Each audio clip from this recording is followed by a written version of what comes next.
Telugu Desam party కేవలం ఒక రాజకీయ పార్టీ కాదు, సమాజమే దేవాలయం, ప్రజలే దేవుళ్ళు అని చెప్పిన అన్న ఎన్టీఆర్ భావజాలాన్ని పుణికిపుచ్చుకొని ప్రజల కోసం అంకిత భావంతో పనిచేసే ఒక ప్రజా సంస్థ TDP. NTR memorial trust. TDP వ్యవస్థాపకుడు ఎన్టీఆర్ ఆశయాలను బతికించేందుకు నారా చంద్రబాబు నాయుడు గారు స్థాపించిన ఎన్టీఆర్ మెమోరియల్ ట్రస్ట్ పేదల కోసం, ముఖ్యంగా పార్టీ కార్యకర్తల కుటుంబాల కోసం అనేక కార్యక్రమాలు నిర్వహిస్తోంది. సీమ నేలపై ఫ్యాక్షన్లో చనిపోయిన కార్యకర్తల కుటుంబాల పిల్లల్ని చదివించడం కోసం ఆనాడు చంద్రబాబు నాయుడు గారు ఎన్టీఆర్ మోడల్ స్కూల్ ఏర్పాటు చేశారు. అది మొదలు ఈనాటి వరకు పేద కుటుంబాల నుంచి వచ్చిన పిల్లలు, అనాథ పిల్లలు, ప్రకృతి విపత్తులు మరియు తీవ్రవాద ఘటనలలో బాధితులు, ఇతరాత్ర సమస్యల వల్ల చదువుకు దూరమవుతోన్న పిల్లలకు ఎన్టీఆర్ మోడల్ స్కూళ్ల ద్వారా ఉచిత విద్య అందిస్తున్నారు. ఆరోగ్య సంరక్షణ, విద్య, సాధికారత, జీవనోపాధి రంగాలలో సేవలందించడంతో పాటు ప్రకృతి విపత్తులలో సైతం ప్రజలకు అండగా నిలుస్తోంది ఎన్టీఆర్ మెమోరియల్ ట్రస్ట్. తాజాగా తలసేమియా పీడిత బాలల కోసం సైతం అనేక కార్యక్రమాలు నిర్వహిస్తోంది ఎన్ఆర్ఐ టీడీపీ. ఇకపోతే ఎన్ఆర్ఐ టీడీపీ విదేశాలలో ఉండి కూడా జన్మభూమిపై మమకారంతో చంద్రబాబు గారి పిలుపు మేరకు ఒకప్పుడు జన్మభూమి కార్యక్రమాల ద్వారా సొంత ఊళ్లలోని పేదల కోసం ఎన్నో సౌకర్యాలు కల్పించారు ఎన్ఆర్ఐ టీడీపీ కార్యకర్తలు. అన్ని కంట్రీస్ నుంచి అబౌట్ 400 మంది వచ్చారండి ఇక్కడ ఎన్ఆర్ఐస్ జన్మభూమిలో పార్టిసిపేట్ చేయడానికి. అది సీఎం గారు మమ్మల్ని అందరినీ ఇన్వైట్ చేశారు. ఇప్పుడు మళ్లీ అదే చంద్రబాబు గారి పిలుపు మేరకు P4 కార్యక్రమంలో మార్గదర్శకులుగా మారి ఎన్నో పేద కుటుంబాలను బంగారు కుటుంబాలుగా మార్చేందుకు నడుం కట్టారు. Super 6 super hit. చంద్రబాబు గారి కూటమి ప్రభుత్వం ఎన్నికల హామీలుగా ప్రకటించిన సూపర్ 6 పథకాలన్నీ సూపర్ హిట్ అయ్యాయి. ఇవన్నీ పేదల సంక్షేమం, అభివృద్ధి కోసం ఉద్దేశించినవే. పేదలకు నెల 1వ తారీఖున ఇచ్చే ఎన్టీఆర్ భరోసా పెన్షన్ల కోసం ఇప్పటి వరకు 63,000 కోట్లకు పైగా ఖర్చు చేసింది ప్రభుత్వం. తల్లికి వందనం పేరిట 67.27 లక్షల మంది పేద విద్యార్థులకు 10,090 కోట్ల ఆర్థిక సాయం చేసింది. స్త్రీ శక్తి పథకంతో మహిళలకు ఉచితంగా ఏపీఎస్ఆర్టీసీలో బస్సు ప్రయాణం కల్పించింది. పేద కుటుంబాలకు ఏటా ఉచితంగా 3 వంట గ్యాస్ సిలిండర్లు ఇచ్చే దీపం 2 పథకం కింద ఇప్పటికీ 4 కోట్ల సిలిండర్లు పంపిణీ చేసింది. అన్నదాత సుఖీ భవ పథకం కింద 46 లక్షల మంది రైతులకు 8,985 కోట్లు ఇచ్చింది. రాష్ట్ర వ్యాప్తంగా 269 అన్నా క్యాంటీన్లు పెట్టి ఇప్పటి వరకు 9.25 కోట్ల భోజనాలను పేదలకు 5 రూపాయలకే అందించింది. ఆటో డ్రైవర్ల సేవలో పథకం కింద 2.90 లక్షల మందికి 436 కోట్లు ఇచ్చింది. పేదలకు 5.5 లక్షల ఇళ్లు ఇచ్చింది. మరో 5 లక్షల ఇళ్లు నిర్మాణంలో ఉన్నాయి. పేదరిక నిర్మూలన కోసం చంద్రబాబు గారు చేపట్టిన P4 కార్యక్రమం ద్వారా ఇప్పటి వరకు 2 లక్షలకు పైగా బంగారు కుటుంబాలకు మార్గదర్శకుల చేయూత అందింది. బీసీ సంక్షేమం. బీసీల అభివృద్ధి, సంక్షేమం కోసం ఎన్నో పథకాలను, సంస్కరణలను అమలులోకి తెచ్చింది కూటమి ప్రభుత్వం. మత్స్యకార సేవలో పథకం కింద ఏడాదికి 20,000 చొప్పున మత్స్యకారులకు ఆర్థిక సాయం చేస్తోంది. ఈ ఏడాది 1.25 లక్షల మందికి 250 కోట్లు ఇచ్చింది కూటమి ప్రభుత్వం. గీత కార్మికులకు 10% మద్యం షాపులు, వడ్డెర కులస్తులకు క్వారీలు కేటాయిస్తోంది. నాయి బ్రాహ్మణుల వేతనాన్ని నెలకు 25,000 రూపాయలకు పెంచింది.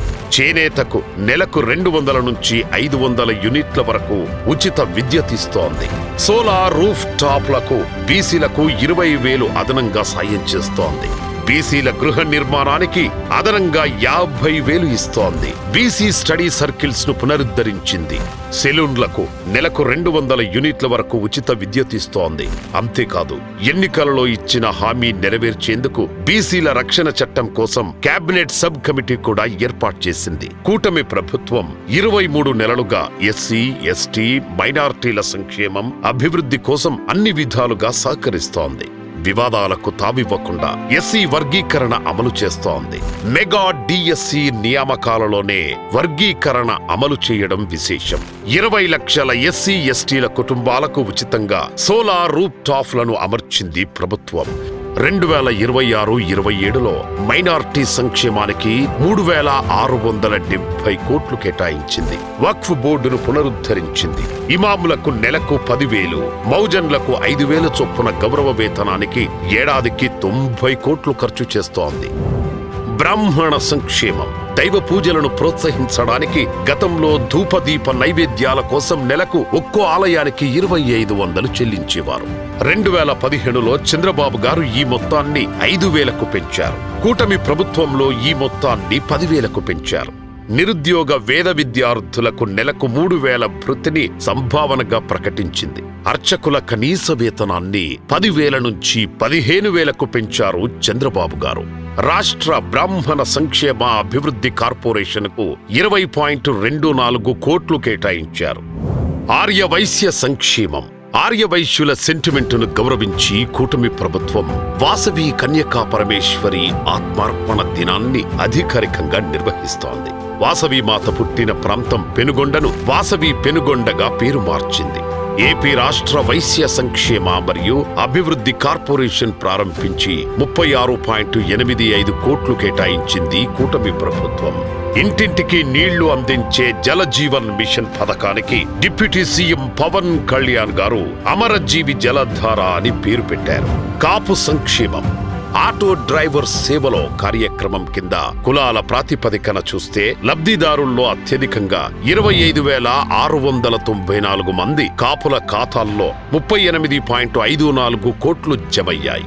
కాపు సంక్షేమ మరియు అభివృద్ధి కార్పొరేషన్కు 306.45 కోట్లు కేటాయించింది ప్రభుత్వం.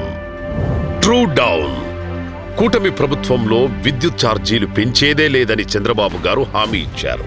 ఇతర రాష్ట్రాలతో పవర్ స్వాపింగ్, స్వల్పకాలిక కొనుగోళ్లు వంటి టెక్నిక్లతో దేశంలో తొలిసారి ట్రూ డౌన్ ని సాధించింది ఆంధ్రప్రదేశ్. చంద్రబాబు గారి వ్యూహాలు ఫలించి విద్యుత్ కొనుగోలు ఖర్చు యూనిట్కు 55 పైసలు తగ్గడంతో కొనుగోళ్ల భారం 4,398 కోట్లు తగ్గింది. విద్యా సంస్కరణలు, మంత్రి లోకేష్ గారి వినూత్న సంస్కరణలతో రాష్ట్ర విద్యా వ్యవస్థలో ప్రతిష్ఠ పెరిగింది. దేశానికి ఆదర్శవంతంగా విద్యారంగాన్ని తీర్చిదిద్దుతూ తీసుకొచ్చిన సంస్కరణలు ఏపీ మోడల్ ఆఫ్ ఎడ్యుకేషన్ పేరిట అమలు చేస్తోన్న విధానాలతో మంత్రి లోకేష్ జాతీయ మీడియా దృష్టిని ఆకర్షించారు. విద్యాలయాలను రాజకీయాలకు దూరంగా ఉంచడం, విద్యార్థులకు చదువుతో పాటు విలువలను నేర్పించడం, ఉపాధ్యాయులను, తల్లిదండ్రులను, విద్యార్థులను ఒకే యాప్ ద్వారా అనుసంధానించడంతో ప్రభుత్వ బడులలో చదువుతున్న విద్యార్థులు అద్భుతమైన ఫలితాలను సాధిస్తున్నారు. దానికి 2025-26 విద్యా సంవత్సరంలో 10వ తరగతి విద్యార్థులు సాధించిన అత్యుత్తమ ఫలితాలే నిదర్శనం. రాజకీయ పార్టీ రంగులకు అతీతంగా విద్యార్థుల యూనిఫామ్, పారదర్శకంగా టీచర్ల బదిలీలు, లీప్ యాప్, సర్వేపల్లి రాధాకృష్ణ విద్యార్థి మిత్ర కిట్లు, mega parent teacher meetings, green పాస్పోర్ట్లు, AI, STEM, robotic labs, mock assembly, విద్యా విలువల సదస్సు, ఎస్ఎస్సి విద్యార్థులకు 100 రోజుల యాక్షన్ ప్లాన్, ముస్తాబు వంటి ఎన్నో కార్యక్రమాలతో విద్యాశాఖపై తనదైన ముద్ర వేశారు మంత్రి లోకేష్ గారు. ఆరోగ్య రంగంలో సంస్కరణలు, ప్రతి కుటుంబానికి భరోసా, ప్రతి వ్యక్తికి ఆరోగ్య రక్షణ, ప్రతి రోగికి నాణ్యమైన వైద్యం. ఇదే కూటమి ప్రభుత్వ లక్ష్యం. 2019 నుంచి ఇప్పటి వరకు డాక్టర్ ఎన్టీఆర్ వైద్య సేవా పథకం లెక్కలు చూస్తే పేదల వైద్య చికిత్సకు కూటమి సర్కార్ నెలకు సరాసరిన 310 కోట్లను ఖర్చు పెడుతోంది. దీనికి అదనంగా కూటమి ప్రభుత్వం యూనివర్సల్ హెల్త్ పాలసీతో రాష్ట్రంలోని 5 కోట్ల ప్రజలందరికీ ఆరోగ్య ధీమా కల్పించింది. కుటుంబంలో ఎవరికైనా జబ్బు చేస్తే ఆ కుటుంబం అప్పుల పాలు కాకుండా 25 లక్షల వరకు ఉచిత వైద్య సేవలందేలా ఈ పాలసీ ఉంది.